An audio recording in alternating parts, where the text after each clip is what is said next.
12वी धरणाच्या 25 MLD वाढीव महापालिकेला देण्याचं कबूल झालं. त्याच्या बदल्यामध्ये 62 लोकांना कायमस्वरूपी नोकरी देण्याचे फरमान निघाले आणि येस बॉस वाल्या अधिकाऱ्यांनी त्यांना नोकऱ्यात लावून पण ठेवले. अरे कुठल्याही प्रशासनामध्ये नोकऱ्या लागताना त्याला इंटरव्ह्यू होते, त्याची मेडिकल होते. हे साधे नियम सुद्धा पाळले गेले नाहीत. लाज वाटली पाहिजे अशा प्रशासनाच्या. आणि म्हणून अशा येस बॉस रूपानं वावरणाऱ्या लोकांच्या विषयी मला कीव वाटते. Boss is always right subject to rules and regulation. वरिष्ठांचे अधिकार हे आदेश पाळलेच पाहिजेत, परंतु नियमामध्ये आणि कायद्यामध्ये बंदिस्त असलं पाहिजे. याचं भान न राहिलं आणि म्हणून या अशा गोष्टी घडलेल्या आहेत. त्यामुळे तुटवडा झालाय ना.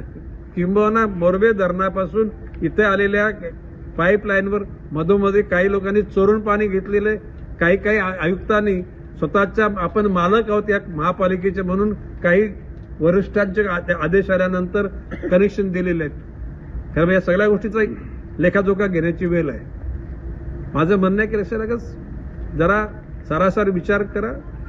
जीवन बिघडलं असतं ते दुरुस्त करा.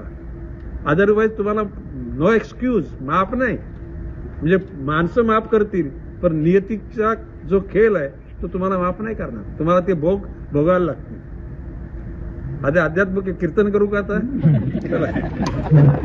काही जर असे आपल्याला जर ट्रान्सफॉर्मर लोड ग्रोथ प्रमाणे लागत असतील तर तेही आम्ही करतो. त्या दिवशी सर्वे करून आपण कुठे घेतो ते शिव मंदिर म्हणून एक आहे, ते तातडीने आम्ही सर सँक्शन केला सर. तर अशा पद्धतीने शिव कॉलनीचा तर तो शिव कॉलनीचा पण आम्ही हे केलेला आहे सर. अशा पद्धतीने आम्ही हे सर्व एकत्र घेतलेलं आहे सर. 22/11 घेतलं. त्यामुळे आपल्याला जे आपले तिथले ट्रान्सफॉर्मर्स आहेत ते जवळपास 53 अधिक 17 असे म्हणजे ते 70 ट्रान्सफॉर्मर आहेत. हे 70 ट्रान्सफॉर्मर 22/0.4 आहेत. ते आपल्याला पूर्ण कन्व्हर्ट करून घ्यायचे आहे 11/0.4. तर याला आपल्याला करण्याकरता ज्या स्टेजेसमध्ये आपल्याला, कारण हे एकाच वेळी आपले ते ट्रान्सफॉर्मर हे 11 kV वर चेंज होणार नाही. तर हा जो 2 महिन्याचा कालखंड आहे, अनफॉर्च्युनेटली पाऊस सुरू झालेला नाही. साधारणपणे 7 जूनला या परिसरात पाऊस सुरू होतो. आज 10 तारीख आहे, म्हणजे त्या 15 तारखेपर्यंत फोरकास्ट केलेले का पाऊस 15. त्या ठिकाणी लोकांना यातला एक त्रास आहे. रात्री लोकांना घरात जर वयस्क माणूस असेल, आजारी माणूस असेल तर तो झोपू शकत नाही. लहान मुलांना तर झोपत येतं. आणि दुर्दैवानं आमच्या सगळ्या वस्त्या हे कंजक्शन झालेले, दाट वस्ती झाल्यात ना, तर नाही इलिगल कन्स्ट्रक्शन जास्त झालं. मराठी माणसाचं आणि महाराष्ट्राच्या हक्काचं न्यूज चॅनल मराठी न्यूज 9.